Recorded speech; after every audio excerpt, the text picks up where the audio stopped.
Hello friends, आज हम मुगल साम्राज्य के पतन के बारे में जानेंगे। 1707 से 1857 के बीच में 1707 से 1712 के बीच में बहादुर शाह प्रथम अथवा मुअज्जम शाह आलम प्रथम थे।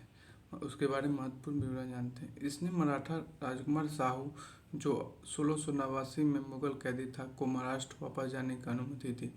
इसने गुरु गोविंद सिंह को कुछ मनसब दिए। इसने लोहागढ़ गुरु गोविंद सिंह द्वारा बनाए गए किला में बंदा बहादुर को हराया। काफी खान द्वारा इसे शाह ए बेखबर भी कहा जाता था। 1712-1713 में जहांदार खान, वो एक शक्तिशाली कुलीन जुल्फिकार खान के समर्थन से मुगल सिंहासन पर बैठा। जुल्फिकार खान ने टोडरमल की भू राजस्व व्यवस्था का त्याग कर राजस्व कृषि अथवा इजारा जैसी बुरी व्यवस्था को अपनाया। मुगल दरबार में अनेकों दलों का उद्भव हुआ, जैसे तुर्कानी, ईरानी, अफगानी और हिंदुस्तानी। 1713 से 1719 के बीच में फर्रुखसियर शासक बना। उसने सैन्य बंधुओं की सहायता से सत्ता प्राप्त की। सैयद बंधु ने जजिया और यात्रा कर को हटा दिया। सिख नेता बंदा बहादुर को फांसी दे दी गई और फर्रुखसियर ने 1717 में एक फरमान जारी करके ईस्ट इंडिया कंपनी को अनेक व्यापारिक विशेषाधिकार दिए। सैयद ने पेशवा बालाजी विश्वनाथ से फर्रुखसियर को मार दिया। मुगल इतिहास में पहली बार ऐसा हुआ जब एक मुगल सम्राट को उसके कुलीनों द्वारा मार दिया गया। 1719 रफी उद्दराजित, इसने अल्पकाल के लिए शासन किया और क्षय रोग से उसकी मृत्यु हुई।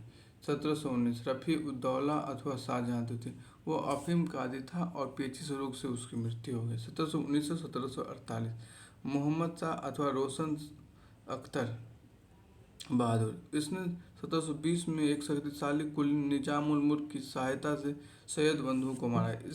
इसे इतिहास में मोहम्मद शाह रिहंगला को नया नाम से जाता था। वह एक नर्तकी, कोकी, जीव और नपुंसक हफीज खिदमतगार खान के चुंगल में फंसा रहा। साम्राज्य का भौतिक विघटन शुरू हुआ। शक्तिशाली कुलीनों ने अब अर्ध स्वतंत्र राज्यों को बनाना शुरू कर दिया। उदाहरण स्वरूप हैदराबाद में निजाम उल मुल्क, बंगाल में मुर्शिद कुली खां और अवध में सादत खान। 1737 में बाजीराव प्रथम ने दिल्ली को लूटा।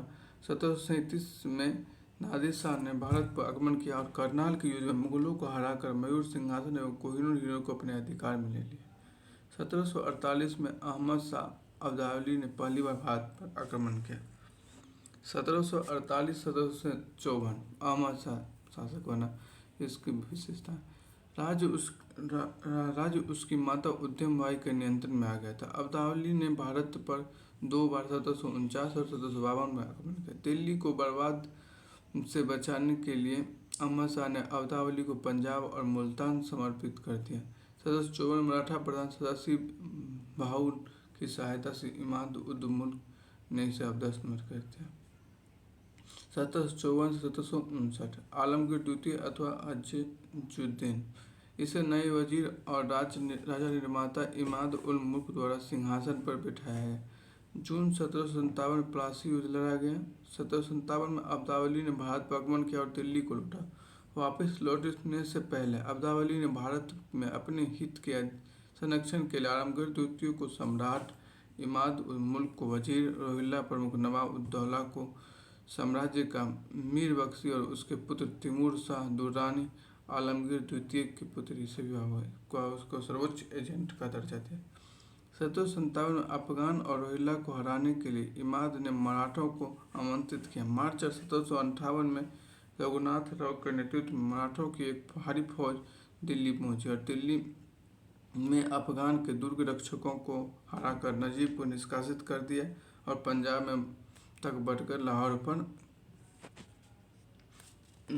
पर कब्जा कर लिया। इसने तिमूर शाह को पद से हटा दिया और अदीना बेग को पेशवा बालाजी की ओर से पंजाब का सूबेदार नियुक्त किया। अगस्त 1759 में मराठों से बदला लेने के लिए अब्दाली वापस लौटा। नवंबर 1759 में वजीर इमाद उद मुल्क द्वारा आलमगीर द्वितीय को मार दिया गया। 1759 में शाहजहाँ द्वितीय शासक शाहजहाँ तृतीय शासक बना। इसे वजीर इमाद उल मुल्क के द्वारा एक कठपुतली शासक के रूप में मुगल सिंहासन पर बैठाया गया। इसे बाद में मराठा प्रधानों के द्वारा अपदस्थ कर दिया। 1760 से 1806 के बीच में शाह आलम द्वितीय अथवा अली गौहर शासक बना। इसे सदाशिव राव भाऊ के नेतृत्व मराठों ने सम्राट के रूप में गद्दी में बैठा। 1761 में पानीपत के युद्ध में अब्दावली ने मराठों को हराया। लौटने से पहले अब्दावली ने शाह आलम को सम्राट और नजीबुद्दौला को मीर बख्शी बनाया। शाह आलम द्वितीय को अगले 12 वर्षों तक दिल्ली आने की अनुमति नहीं, तो वह निर्वासन में रहा। उसकी अनुपस्थिति में रोहिल्ला नेता नजीबुद्दौला और बाद में उसके पुत्र जाबिता खान और पौत्र गुलाम कादिर ने दिल्ली की सत्ता का उपभोग किया। 1764 में अंग्रेजी कंपनी के विरुद्ध बक्सर के युद्ध में शाह आलम द्वितीय ने बंगाल के मीर कासिम और अवध के शुजा उद्दौला के साथ हाथ मिलाया। 1765 में इसने ब्रिटिश में इलाहाबाद की संधि की और मजबूर होकर ब्रिटिश को बंगाल, बिहार, उड़ीसा के दीवानी देने के लिए मजबूर होना पड़ा। वह इलाहाबाद के किले में अगले 6 वर्षों तक अंग्रेजों के एक आवासी बंदी के रूप में रहा। 1772 में महादाजी सिंधियावी के नेतृत्व में मराठों द्वारा उसे पुनः मुगल सिंहासन के आसीन कर दिया गया। 1772-1773 में मुगलों के समर्थन द्वारा रोहिल्ला नेता जाबिता खान के विरुद्ध एक अभियान चला। 1788 में जाबिता खान के बेटे पुत्र गुलाम कादर ने शाह आलम को अपदस्थ कर उसे अंधा कर दिया। इस प्रकार उसे नेत्रहीन मुगल सम्राट के नाम से जाना गया। 1803 में दौलत राम सिंधिया को हराकर अंग्रेजों ने दिल्ली पर पुनः कब्जा कर लिया। नेत्रहीन मुगल सम्राट के बाद पुनः ब्रिटिश का संरक्षण स्वीकार करने के लिए मजबूर होना पड़ा। उसने स्वयं कविताओं को दीवानी लिखी। इसे आफ्ताब उपनाम से जाना जाता है। 1806 से 1837 में अकबर शाह द्वितीय बना। वह दूसरा अंतिम मुगल सम्राट थे। उसने राजा राम मोहन राय को राजा की उपाधि देकर इंग्लैंड भेजा था। 1835 में ईस्ट इंडिया कंपनी ने स्वयं को मुगल सम्राट की एक प्रजा का कहना बंद कर दिया और उसका नाम प्रसिद्ध करना बंद कर दिया।